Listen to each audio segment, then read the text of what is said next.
মুস্তাফিজ হারেনি, হেরেছে চেন্নাই। ম্যাচ হেরেও মুস্তাফিজের বোলিং দেখে আমি মুগ্ধ।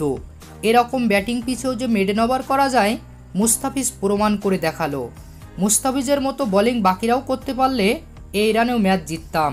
এবার ম্যাচ হেরেও মুস্তাফিজের প্রশংসায় পঞ্চমুখ মহেন্দ্র সিং ধোনি। আইপিএলের সবচেয়ে বাজে ব্যাটিং লাইন আপ বোধ হয় চেন্নাই সুপার কিংসের।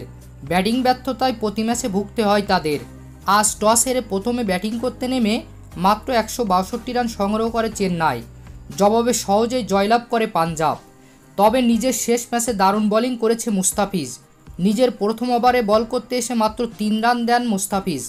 তার বল যেন বুঝতেই পারছিল না ব্যাটাররা। পরের ওভারে 10 রান দিলেও বাজে বল করেনি মুস্তাফিজ। নিজের তৃতীয় ওভারে এসেই অবিশ্বাস্য বোলিং করেন ফিজ। টি-20তে মেডেন দেন এই পেসার। মুস্তাফিজ আজ যে ইকোনমিতে বোলিং করেছে তা করতে পারেনি দলের অন্য কোনো বোলার। একমাত্র বোলার হিসেবে 6 ইকোনমিতে বোলিং করেছে মুস্তাফিজ। মুস্তাফিজের দারুণ বোলিংয়ের পরেও হেরেছে চেন্নাই। ম্যাচ হেরে উপস্থাপকের প্রশ্নে ফিজকে প্রশংসায় ভাসান মহেন্দ্র সিং ধোনি। তিনি বলেন, কোনো সন্দেহ ছাড়া বলতে পারি মুস্তাফিজ চেন্নাইয়ের সবচেয়ে মূল্যবান বোলার।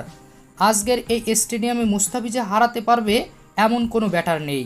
আজ মুস্তাফিজ হারেনি, হেরেছে চেন্নাই। কারণ এমন পিচে আমাদের আরও একটু ভালো ব্যাটিং করা উচিত ছিল। ওদের স্পিনাররা ভালো করলেও আমাদের স্পিনাররা পারেনি। তবে মুস্তাফিজ আজ শুরু থেকেই চমক দেখিয়েছে।